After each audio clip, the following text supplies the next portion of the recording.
Hello, and thank you for joining us in today's podcast. We are ARKAT Urban Planning and Design. I have with me here co-founder and partner Fatma Khayat. I'm Ahmed Mulla, and we're going to be delving into some very interesting urban planning topics and themes. And so, without further ado, let's dive right in. Fatma, what was the inspiration behind ARKAT, and what does the name symbolize? So Arcat was actually initiated based on a shared realization that we had that urban planning in the region is heavily influenced by foreign-led consultancies. Right. And with that realization, and because of that, a lot of the typologies, a lot of the types of developments that have been implemented do not actually complement the existing context in the region. 100%. And by context, what are we talking about? We're talking about the culture, the environment, and I think with one of the biggest factors is actually the weather. The weather, yeah. Right? Yeah. And the word Arcat, which bringing it back to the name as well, actually means a series of arches in Arabic. So it symbolizes or bridges it bridges the past to the future. Nice. And this is one of our core values Right, when it it comes is. to Arcat, Yeah. right? So we're taking a lot of inspiration from traditional architecture here in the region and advancing it further and implementing it in today's day and age. Yeah. And Arcat actually, so it has two meanings, right? Yeah. It means a series of arches, but it also means, the way we came across the name was a very interesting story, and I think it's Yeah, please share. I think I should share it.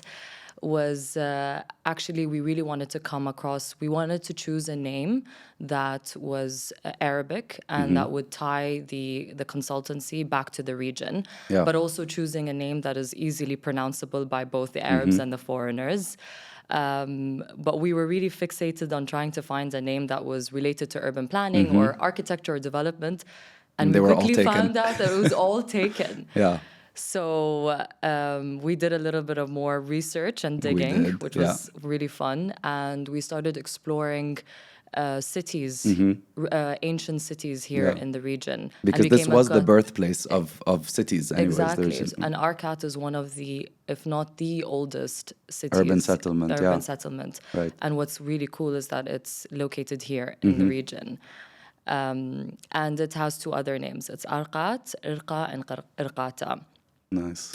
And on the topic of our core values, I think it's really important to highlight what differs us and Arcat and what we do in comparison to traditional urban planning. That's a great question. So I love that you started by saying ARKAT represents or symbolizes having one foot in the past and one in the future. And that's very much what we're about. So the way ARKAT is different, I think, is that we really focus on contextually rooted strategies. And so you mentioned that a lot of urban planning and typologies that we have today were really led by foreign typologies ill-suited to the climate. And you can see this across a lot of projects we have in our cities in the GCC. So one thing we really focus on in ARKAT is responding to the context of any place where we're intervening and making sure that it responds to the climate. I think we are in a Which day is and age. it's our biggest challenge. Big time. We're in a day and age where we cannot ignore anymore or build in an unsustainable manner. It's just not going to work. And so at ARKAT, we really look at the long-term sustainability of a project. We're not thinking about 25 years, 15 years. We're really thinking about 100 years from now. Is this still going to be used? And is it going to add to a thriving community or not? So we use data a lot. We use data to analyze land use, growth patterns, and understand the social dynamics of a place. And we also advocate for mixed-use developments. So in the GCC and in general, we've been following modernist planning principles, single-use zones, and the city being really connected by car as a form of mobility. So mixed-use developments actually reduce infrastructure costs by 25% and reduce car dependency by 50%. So these are two things we really advocate for at ARKAT, mixed-use developments, having multiple choices of mobility and using data to guide any decisions that we make. And on that topic, I think we also look at different scales when we approach urban planning. So do you want to talk about what a multiscalar approach is and how it applies to our projects at ARKAT? Of course, I love this topic. You know that. So multi-scalar planning, what we mean by that is actually when we're intervening a space, it's not about responding to the immediate context, but we're looking at it at we're solving issues at different scales and different levels. So we have it at a global level. We're addressing challenges at a global level, at a national level, and at a local level. And to contextualize that, and that's the data, right? That's part of the data. Do you want to give an example of what we're talking about at each scale? Yeah, so to contextualize that further, at a global scale, where the biggest challenge we have is, there are two actually, climate change and an aging population. And at a national level, it's public transportation. And so how we would address that at the context of a local level is that we would ensure that there is strong public transportation and pedestrianized streets. So that way we're solving for many different issues, right, at different scales. A good example we could give of this multi-scalar approach is if you think of something like transportation, right? So at the global level, you have transportation between, or like air travel or sea travel between different cities and countries. You go down to the national level and you have your railways and your freeways and highways connecting cities. At the city level, you have, as you mentioned, your metros, trams, public bus network. And then at the very localized scale, you have walkability. So your micro-mobility, e-scooters, sidewalks, and pedestrianizing streets. So this is looking at just one sector, mobility or transport, and seeing how different decisions impact mobility at different scales. And at ARKAT, we make sure we always think about all these different scales and try to marry them and integrate them as much as possible. Yeah, and talking about data as well, right? I think it's really important for us to talk about technology and how that is being integrated in urban planning and how that also helps us gather our data. I mean, data is key. It's the key to everything, right? Especially in this day and age. So the trend in urban planning has really been focusing on harnessing that data to be able to make strategic decisions for a more sustainable urban environments.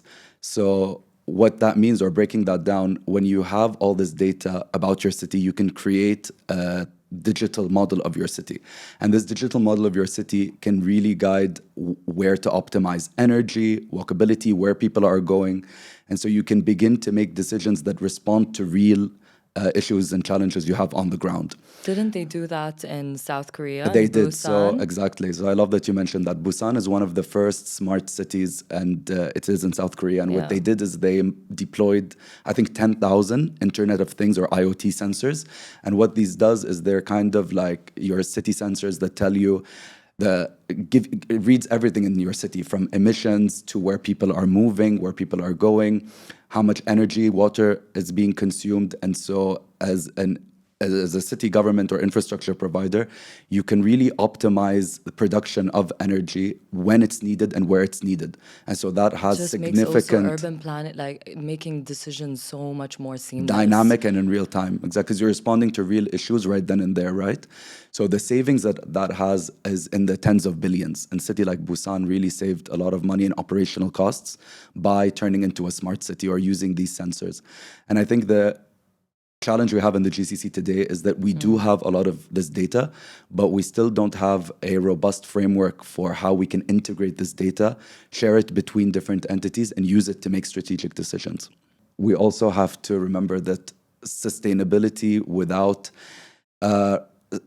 the way we can be the most sustainable is by responding to the local context. And so, yes, data is important, but I love that you mentioned ARKAT's whole ethos or core value is also looking to the past. So we also make sure that before we even leverage technology, that we've done what I call like the basics or the 101 when it comes to sustainability. So thinking of a building, that's orienting the building in the right way and reducing the sun exposure. Which is what we call passive design techniques. Passive design techniques. So actually, let's dive into that. Do you want to explain what passive design techniques are and how it applies to our projects? Of course. Passive design techniques are really, really interesting, especially in the context of our region, right?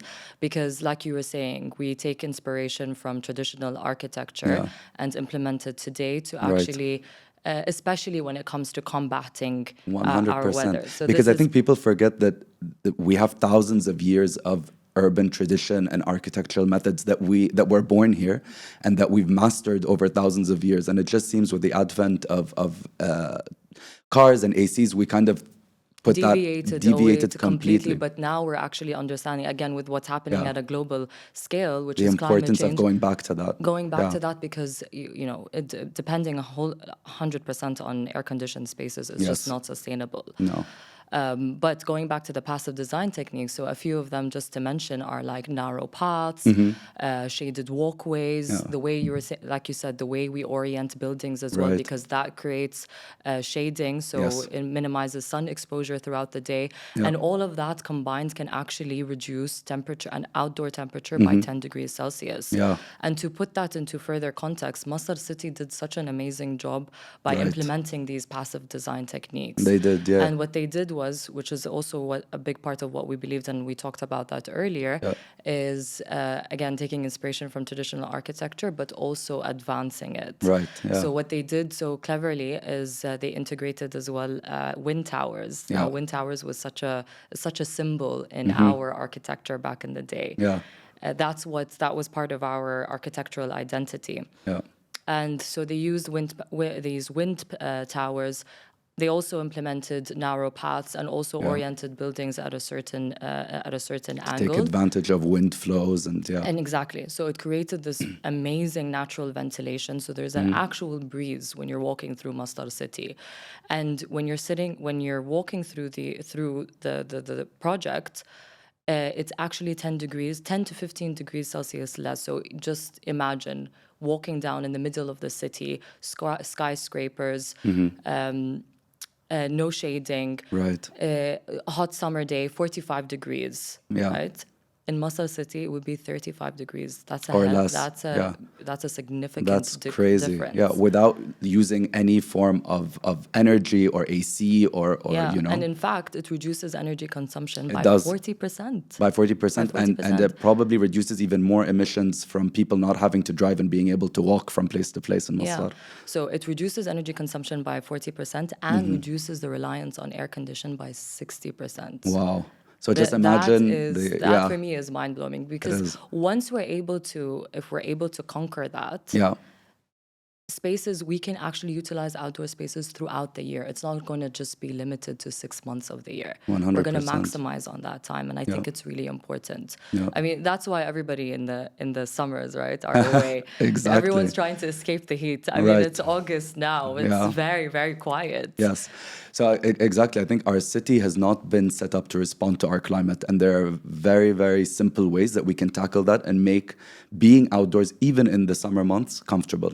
And there are very, very simple strategies. It just needs, our planning laws and regulations need to really adapt to this type of sustainable urban typologies rather than the unsustainable ones we've adopted. Absolutely. And speaking of sustainability, I think, and we've been highlighting it quite a bit in the session, is public transportation. I think it would be really interesting to dive into what TODs are. Or transit-oriented developments, and I know that's your forte, so could you give us a little synopsis on what it is? So transit-oriented developments, maybe just to give our audience a brief of what it is. It's a relatively new concept in urban planning. It's a couple of decades old, and it really focuses on building a lot of development around public transport nodes. So let's imagine you have a metro station. We see that in European cities. We do, in the UK. So if you look at like a city like London. Yes, London or Hong Kong even. Hong Kong. Yeah, so what these cities, the planning agencies in these cities realized is you've invested tens of billions into a very highly efficient, high capacity public transport network. So because of this huge investment, you really want to optimize on what you've poured into that infrastructure, right? So they take areas around metro stations within, let's say, 500 or 800 meter catchment of a metro, and they increase density, so they allow for a lot of compact development to happen, and it's all walkable. So it's mixed use, walkable, dense, and compact. So what that ends up happening is around these metro stations, instantly have satisfied that demand for ridership. You have people that maybe don't want to drive or cannot afford to drive living in these neighborhoods, and they don't feel like they're limited by anything because they can access all of their services and amenities within that transit-oriented development or TOD. At the same time, they have access to the wider city using the metro if they need to go to work or places that are further away. So Can only imagine what it could do to the land value. I'll tell you actually what it does.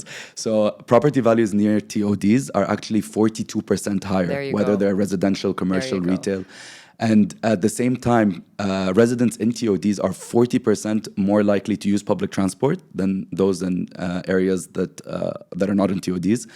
And at the same time, TODs reduce greenhouse gas emissions by 30% because Wow. people walk more and use less cars.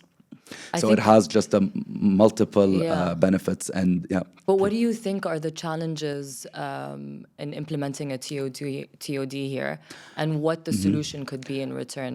I think there are two main challenges, and I'm going to use Dubai as an example because we have a metro in Dubai, and I think it really highlights what you're asking, what the challenges and opportunities are. Yeah. So I think the biggest challenge is, of course, the existing infrastructure. So when the metro came in, it had to respond to a built context around it. The second is community resistance. A lot of people don't want where they're living or their neighborhood to change. But I think the way successful cities have tackled this is using policy. So I think we need to treat areas around metro stations like special zones or districts, allow for planning ordinances to change around these areas. So land use really has to change around metro stations. And we really have to think about transport entities and planning entities working together to reduce things like parking minimums and parking requirements around metro stations. But it doesn't make sense that I impose the same parking regulations in a building or land that's really close to a metro station than those that are further away from the city. So I think it's really through policy, treating these areas around metro stations as special districts and allowing for more compact and higher development and densities. And yeah, really through policy. And I think Hong Kong has done this very well. So if you think And there's of also the initiative where they incentivize developers and 100%. landowners around TODs. Yeah, so think about this. If I am a plot owner and and I have a plot and now a metro station came in, what the city can do is either buy back that land and then sell it for a premium because you can change the zoning from a single family residential G+1 villa to, let's say, a G+10 tower. So that land now has more value and the government can capitalize on it. Being a ground just plus for 10, the, sorry. just Yeah. for the audience. Sorry, yeah. No, please point out any technical terms whenever I use them so I can explain. So, yeah, so it's really maximizing on the value you've created using this metro station. And there's so much opportunity, especially here in Dubai. So much. So think of, yeah, exactly. So the example from Hong Kong I was going to give was the metro stations in Hong Kong are almost seamless around the development. So you leave the metro station and you're already in any mixed-use development. Rather than here, what they've done is the metro stations are kind of standalone buildings in most cases. And then you have bridges linking them to the surrounding areas. So I think we need more integration of metro stations with actual developments rather than them being standalone. You see these now the public transportation nodes here in Dubai are actually infiltrating in residential neighborhoods. We see that in Yalayas. Yes, exactly. That area towards Jabal Ali, but it's a matter of really improving the connectivity and accessibility to these nodes. 100%. So speaking of connectivity and accessibility, I think street networks play a huge role in impacting and influencing mobility in cities.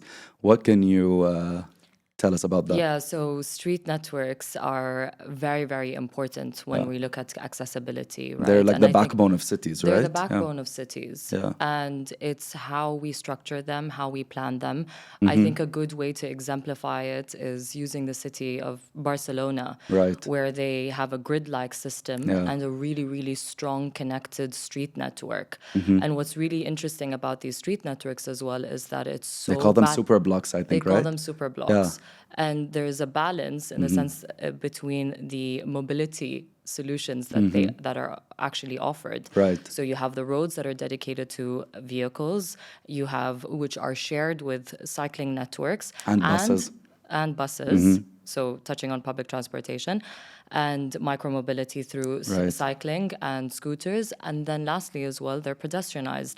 And also what's interesting is that these roads are they're really wide. To accommodate So- for all the different users, Exactly, right? because if you look at a city like London, a lot of people complain that the streets are actually really narrow, But actually, and Barcelona is similar to us because our roads are very, very Yeah. wide. But it means that we have the capability of giving forth or proposing different mobility solutions. Right. And to improve as well accessibility. And that way, people can actually get around, not just depending on a car. 100%. And I love that you use the example from London because the people that complain about the roads being too narrow are those who drive, right? Yeah, But exactly. what it does is that it allows people to use public transport and for public transport to be viable and well connected. And it also allows for walkability. So, and many times in London, it's actually faster to walk than to take a car, right? Yeah, of course. And then in Barcelona's example, I think I love that you touched on Barcelona because it has a grid-like pattern in terms of its street network. This actually supports walkability and connectivity. Yeah, and what do you they want to did- compare that to our road networks here and maybe touch upon how they're different?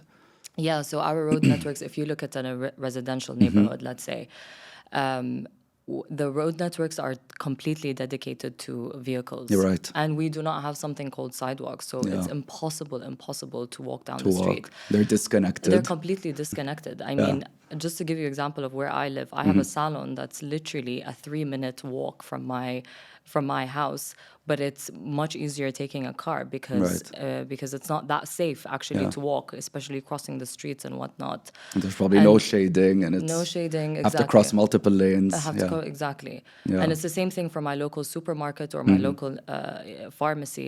It's just much more convenient taking a car, which is such a shame because I would actually much rather walk. And what are simple strategies we could implement here, considering the existing situation that we have? What are simple strategies we could do to support walkability? I think starting with actually going back to the passive design techniques, is shading. That's so important. And It's really, I think we need to reiterate on this point because you mentioned it in Masdar City, but just having shading reduces the outdoor temperature reading by 10 to 15 degrees. So this is something very simple, very cost efficient that you could implement to support walkability. Absolutely. So it makes me actually a bit sad to see like videos in Dubai of like I think it's the Business Bay metro station. You have a lot of people leaving and coming in during rush I think hour. A lot of people are familiar with that station. And I'm just like, why couldn't they just put some shading? Yeah, and so shading is one of them. Yeah. And I think another one as well is rerouting or redesigning our street. So if we dedicate lanes to pedestrians, people will be more encouraged to walk. Right. That would automatically change the nature of as well the way people drive. 100%. Yeah. Also dedicating lanes for cycling routes. Yeah. And that's the beautiful thing about urban planning and what we do, because a lot of people think that we're city planners, they really think large scale. Yeah. But the way we intervene, or how we call them, these urban interventions, actually always starts at a very small scale. 100%. We test. Yeah. We test drive. Yeah, Yeah, we exactly. test drive it by implementing. Start small and build up, proving its success. Exactly. So like that shading structure, it would be cool to implement it in a neighborhood and see how that works and take that date, study the area and see how we can improve it. And then it will automatically start to, multiply across the city. Right, absolutely. So I want to shift gears a bit, Fatma, and talk about in the GCC region. I think maybe this started in Dubai, where there's been this obsession with looking at iconic buildings, iconic projects. And so I wanted you to maybe give our audience a taste of what is the Bilbao effect and what's its impact on urban planning, especially since in this region we have so many of these iconic projects. So the Bilbao effect, I love how we keep traveling to Spain. Yeah, I know. Bilbao We're just in effect- Barcelona, so we're moving close. Yeah, exactly. So the Bilbao effect is actually inspired from, or the name comes from the Guggenheim that sits in Bilbao. Right. And what's amazing about that development is it's an iconic building. So talking about iconic buildings, what we mean by iconic buildings are buildings such as Burj Khalifa, Burj Al Arab, Guggenheim. Yeah. So it could be a cultural offering, it could be a commercial offering, but they're iconic because they're designed by Starchitects, yeah. Like, so the Guggenheim is by Frank Gehry, I Frank think. Gehry, exactly. And what was amazing about the Bilbao is that it attracted over 1 million visitors in its first year, contributing approximately 300 million euros to the Wow. economy. So this is why it was very significant in terms of And it urban put planning. Bilbao on the map. It put Bilbao Very on the much map. in the way things like Burj Al Arab, Burj Khalifa, the Palm put Dubai on the Yeah, map, and right? that was Dubai's strategy actually on how they wanted to A successful one too. I mean, it it did its is a job. successful Yeah. strategy. Yeah. But what was also interesting of what they did with the Guggenheim is that they didn't really just focus on putting a cultural offering in the middle of the city, but they also really focused on activating the area around it. So they did a complete urban regeneration around Or the urban museum. renewal, Right. exactly. Wow. So they Okay. really maximized on that offering. That one building, yeah. On that offer, yeah. So, and that's why they were able to achieve those numbers because it wasn't just about coming and spending the day at the museum, but it's also, so it boosted the economy, right? Yeah. And as we call them, it has a lot of socioeconomic benefits because it doesn't only promote social interaction, but also people can actually utilize the area around. And that could be through commercial offerings or Yeah. F&B or They were really smart on capitalizing on this. This is just one building or a museum, right? Yeah. But the domino effect that it had was that it really uplifted or regenerated and renewed the Exactly. entire city. Exactly. So how And- can we use lessons learned from Bilbao here, you think? Look, a really interesting area to look at is the cultural district in Abu Dhabi and Saadiyat. Nice, okay. Because not only does it have one iconic building, it has many It's a cluster of iconic It's a cluster buildings. of iconic Right, buildings. true. We have the Guggenheim coming very soon, Very which we're all soon. very excited for. Definitely. We've got the Louvre. We've got also the Zayed Zayed National National Museum, Museum. which is also going to open very soon. The Abrahamic houses. Right. So we have these beautiful offerings, but the problem is, or the challenge, but we always love a challenge as urban planners because that Absolutely. automatically means there's solutions. Yeah.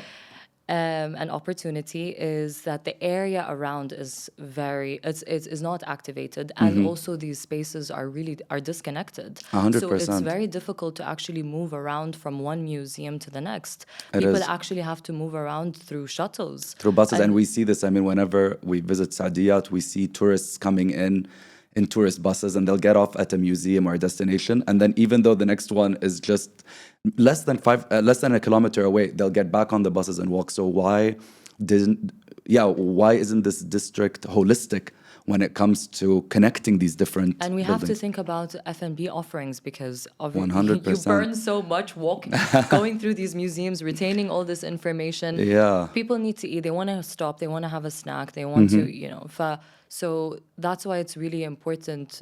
But I for love us- that you touched it. So what could we do as urban planners to start to remedy the situation you have in the cultural district? Like what interventions would you propose? So a few of the interventions would be looking at how we can increase or improve the accessibility, Nice. first of all, Right. between these areas, right? Agreed. So it's how we create these routes, and they have to be pedestrianized. They do. We have to put forward that offering. But also other kinds of micromobility solutions. 100%. So cycling and scooters, it would be very cool. That would be to move really cool. around, Yeah. And obviously, with these offerings, also going back to the passive design techniques, is shading will be very important. Shading, vegetation. Shading, vegetation, maybe even implementing water elements as well. Yes. That will all bring the temperature down and Right. may allow for people to feel very comfortable moving from point A to point B, and also maximizing on the use. So Right. not Absolutely. just allowing these areas to be accessible throughout 6 months of the year, but also you can walk Throughout around the within entire the year. summer. It almost summer feels months. like now we have the anchors in the cultural district, but what we need to do is fill in the spaces between Exactly. them. And it's almost a no-brainer because you have these iconic buildings that are worldwide known. And so why wouldn't you capitalize or maximize on that by having prime real estate and prime development around the museums? So it really does start to become a thriving district where you see people walking around at all times. And like, how cool would that be? It would be amazing to see that area buzzing. because I think also that's another thing to point out or to highlight. It always feels like it's very active within the spaces, inside the spaces itself, but around it feels very ghost-like. Yes, yeah, the streets are, you barely see anyone walking. It's mostly cars. Yeah. And in the, we talked about iconic buildings. I think it would be interesting as well to talk about mega projects. Yeah, for sure. Because this is something as well we're known for. Definitely. So I think mega projects are really cool and really important. I mean, they put cities like Dubai, Abu Dhabi on the map. So think of like the Palm Island projects, downtown, JBR, Dubai Marina, and the list goes on. But what we really need from mega projects, or ARKAT's point of view, is that we really need alignment with market demand and sustainability. So what does that mean? What we mean is mega projects, we need to really rethink of the model that we have right now, where developers are given free rein when it comes to mega projects, because private developers really have one thing in mind, which is maximizing profit, right? Of course. So they look to really try to sell our profit off every piece of land in that mega project. And it's also very short term And when it comes to visioning. 100%. So they're focused on a short term profit gain, whether that's 15, 25 years. But what cities need to do is really have a rigorous, robust planning framework where they can actually guide these mega projects in terms of their urban development. So instead of a mega project being an insulated or isolated development, we really need to think about how we connect these mega projects with the rest of the city. And so just think of Dubai. We have a lot of different neighborhoods, or I call them like mini cities, that are really cool, but they're not integrated with the rest of the city. So I think we have to now, Dubai and Abu Dhabi and the wider GCC, we're at a stage of development where we've passed just doing mega projects as isolated or standalone type of developments, and really integrate them with the rest of the city.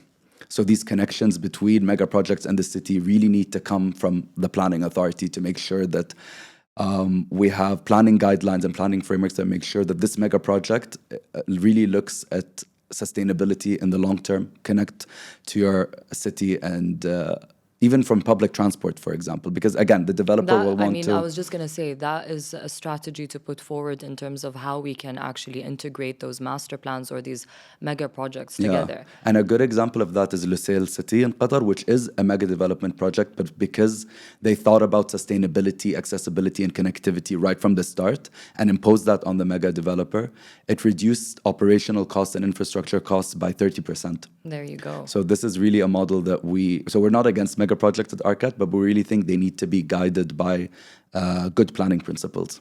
Speaking of mega projects, I think, or speaking of sustainability, one of the things that we really look for is adaptive reuse. We talked about urban generation, urban renewal, but at a building scale, we also advocate for adaptive reuse of buildings. So do you want to tell our audience how adaptive reuse or urban regeneration contributes to sustainability? It's adaptive reuse is an incredible strategy that we love, especially as ARKAT. It's one of our core values that we really like to implement. Is basically retaining a building and repurposing it.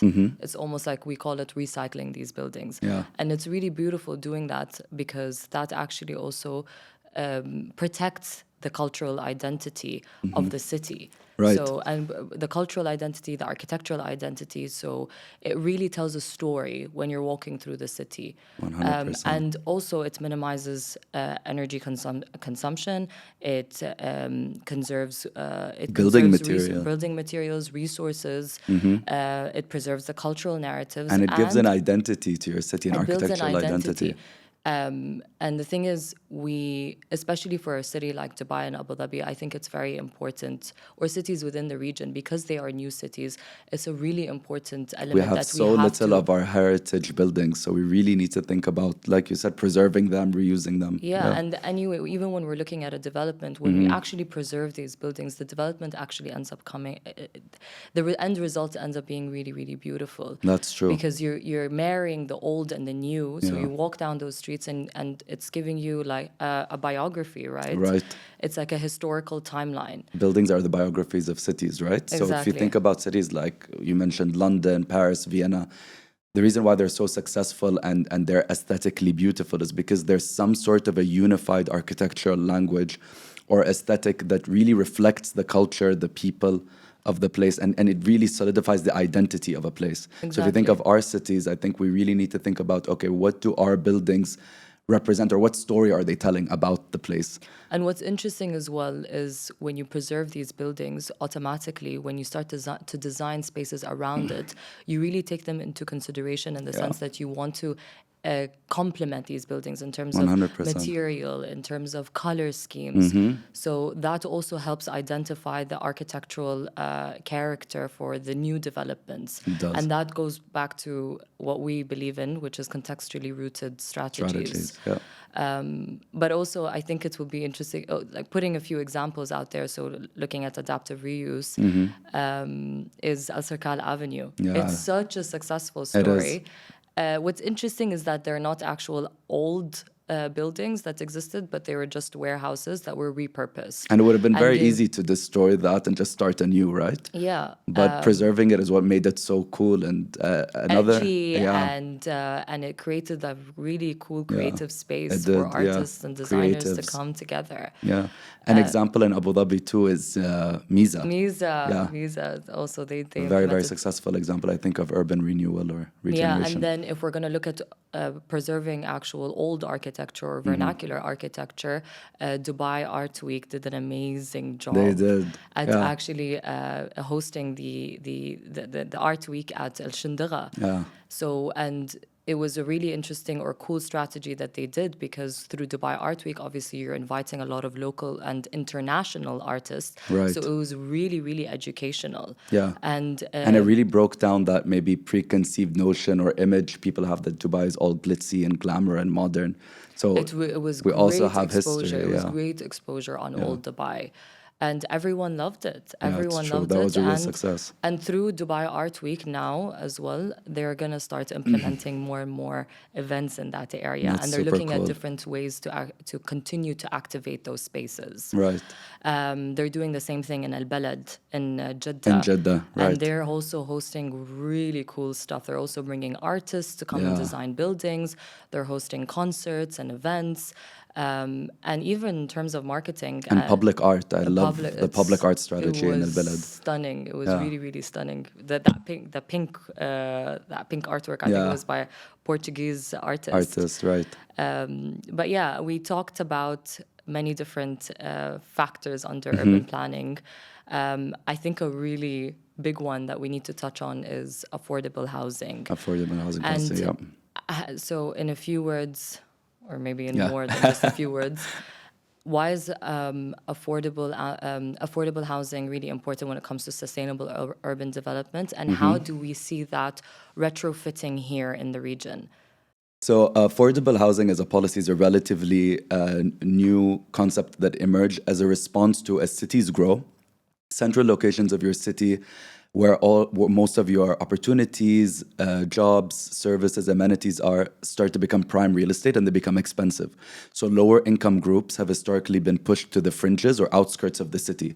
So the implications that has on sustainability is, of course, decreased quality of life for your lower income groups, because they have to live much further away and travel a lot longer to get to essential needs. And the strain that puts on the climate because of the travel distances. 100%. So that's the next part. It significantly adds stress to your traffic network and increases congestion, because I think we see this here. People are traveling at 100%. So if you think of a city like Dubai, because we haven't had historically an affordable housing policy, we've kind of left property values to the free market.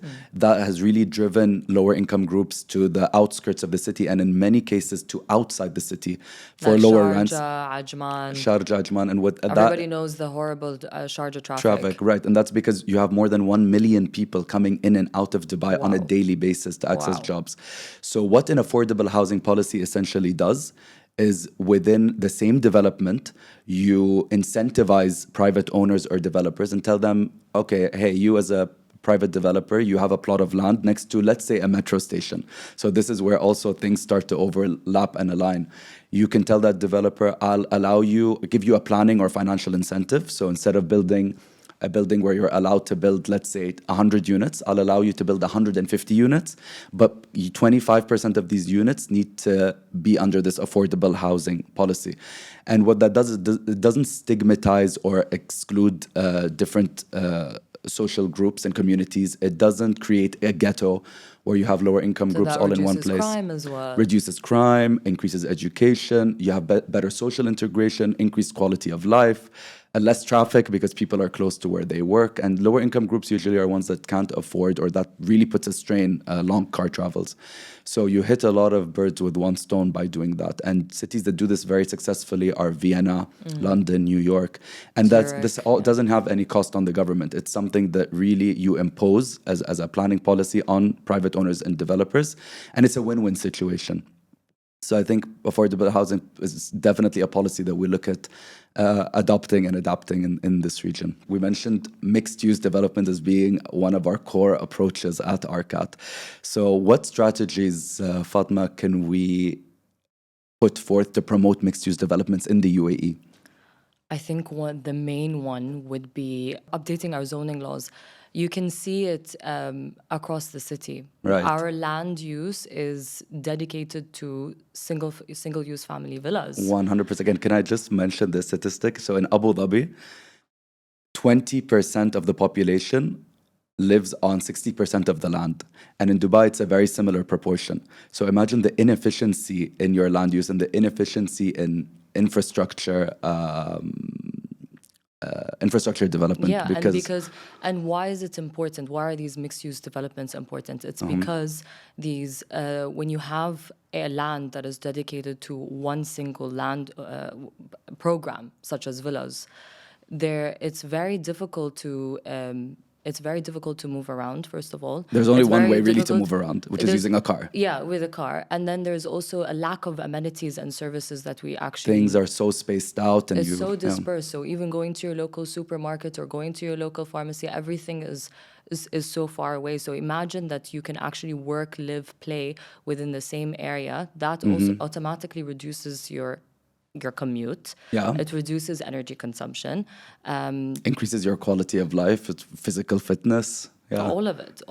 The time you can gain back. And we spoke a lot about different elements under urban planning, and which kind of leads to what good urban design is. Yeah. Could you just explain how public transit accessibility actually impacts the economic returns? Of course. So I'll mention maybe an example from each one. So when we come to good urban design, very, very simple strategies can actually have a big impact. So think of two streets that have the exact same setup and properties on them. One has trees and one doesn't. The tree-lined street, the property values there are 25% higher than the street that doesn't. And that's for so many reasons, like you mentioned. It becomes more walkable, it's just prettier, the outdoor thermal temperature is mitigated. And so that's a very simple way that good urban design can have high economic returns.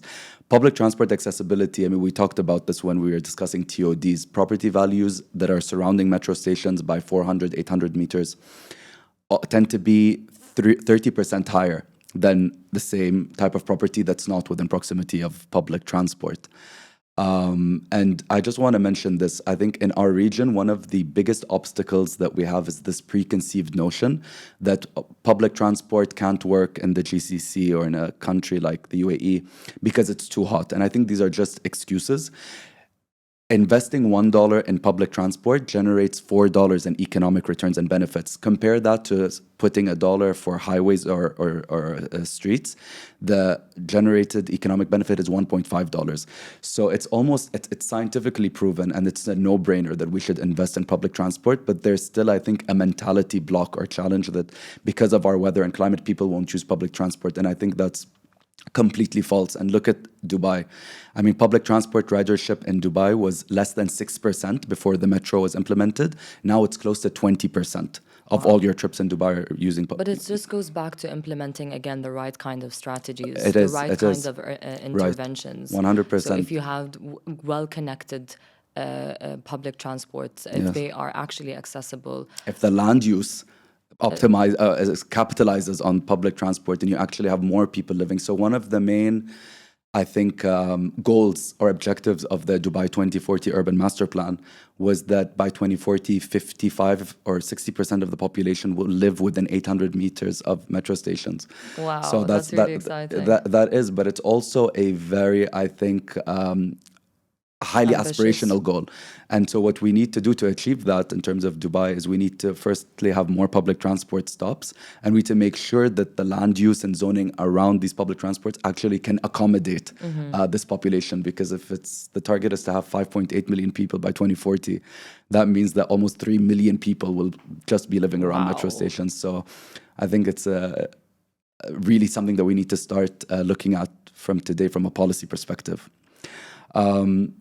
Something that's very interesting, I think, is when we travel, we come across a lot of different best practices and things that we like from different cities in terms of urban planning. So what's something that you think, or something you've come across in different cities that you think, oh, I wish we had that here, or what can we do to bring that to the UAE or the GCC?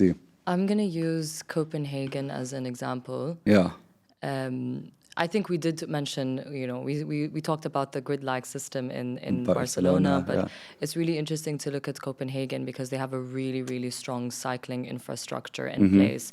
And the approach on how they implemented it was very, very interesting. Right. And we can implement that approach across many different kinds of mobility solutions, which is the fact that also they started with a small part of the city.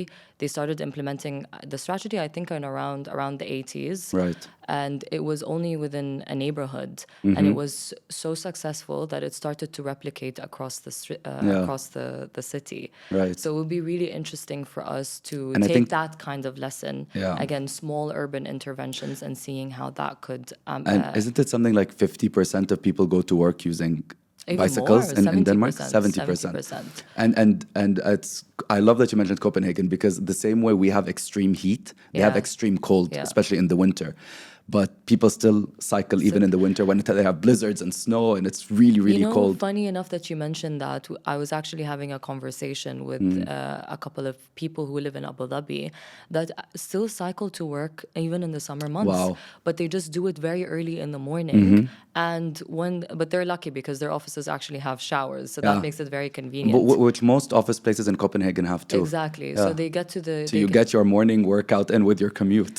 That's amazing. Two birds, one stone. That's Right. that's what we anyway want, right? Yeah. So yeah, they commute throughout the summer And who would have months. thought in a city or a climate like Abu Dhabi that's very much car-centric, that just by offering people a cycle track, people would actually use it to get to work? Absolutely. But the thing is, it's about having the right kind of infrastructure in Really place is, to promote that. And what about your journey into urban planning? I think we're approaching the end of the podcast episode, so I really want to maybe personalize it and learn more about you and know what got you And into share that urban story. planning. Yeah, I know urban planning is such a niche field. Right, exactly. And that's why a lot of people actually love asking that question. Like, oh, what do you do? You're an urban planner. What does that mean? Yeah. And I always say, oh, it's like an architect, but on a larger scale. And what got me into it is actually being from Dubai and growing up in a city like Dubai. It really opened my eyes to our relationship as the inhabitants, the users, to our surrounding city.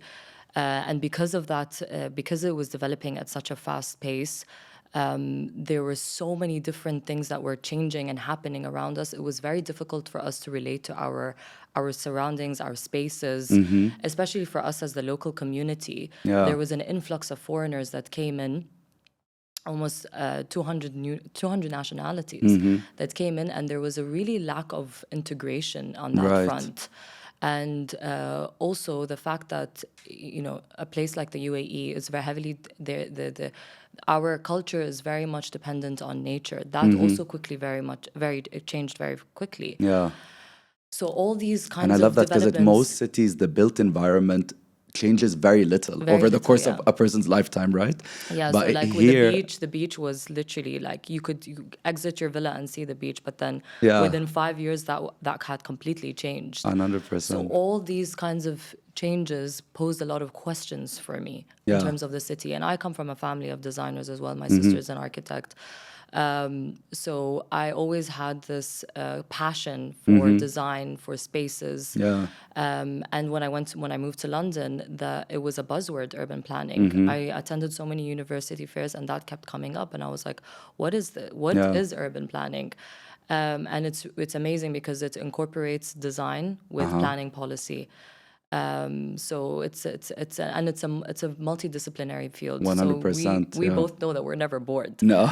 We can delve into many different topics: Yeah. economy, human psychology, Environment. and Absolutely. architecture. The list goes Yeah. on, and this is what I really love about what we do. Yeah, me too. I think also like your built environment influences how you live, how you get to work, how you How you play, feel, how you feel. who you meet, and how many yeah. social interactions you have. So one Yeah. crazy like statistic I read is the wider your street is, the less social interactions you have with your neighbors. So streets that are wider, people actually know less of their neighbors and have less friends on their street. And just by having a narrower street, you have more interactions and more friends on that same street. So really, your built environment molds who you are and how you live. So it's super important that we mold it in a way that supports the quality of life or improves the well-being of its inhabitants and not the other way around. So I shared my personal journey into urban planning. Please do share yours. Of course. So, I mean, quite similar to yours. I mean, I definitely was inspired by how the pace of development in Dubai. But at the same time, I studied in Boston and I actually started out in architecture because I didn't know urban planning as a field existed. Right, but that's a natural path that Right. people usually take. Start, So what I did yeah. was I'm actually an urban planner by education and by Right. profession, but a lot Yeah. of people do start off in architecture, and exactly. then deviate into urban planning. And I found through architecture school that all the projects I was mostly interested in or was most passionate about were ones that looked at like neighborhood interventions or master plan projects beyond the scale of an individual building. So I really like this like zoomed out scale, and I think that's where you can have the biggest impact on cities and residents. And then also because I studied in Boston, I was able to witness a huge urban transformation where they had this elevated multi-lane highway cutting through right in the middle of the city. They called it the Big Dig? That project was called the Big Dig, Yeah. yeah, because they literally dug a tunnel and put that highway underground. And so I was able to witness two neighborhoods or communities that were completely disconnected, and it was so hard to cross from one to the other, to that city getting that land back and turning it into parks and public spaces. And so it really knitted these two communities that have been disconnected and fragmented for 40, 50 years, brought them together, activated these public spaces. Connectivity between the city became much How better. beautiful. And I was like, this is That so cool. changed the face Whatever of the city, I'm field, sure. yeah. And I was like, whatever field or a profession this is, I want to do this. Yeah. So that's really what got me into urban planning. Thank you, everyone, for tuning in to our first podcast. Actually, the whole motive is that we really want to widen the discourse around urban planning, specifically in the GCC. So please do stay tuned for our following episodes. We will bring in special guests, so the conversations will get more and more intriguing. And we're very excited about that. We yeah. are very much excited about that, and do follow us on our Instagram, arkat.ae. Thank you.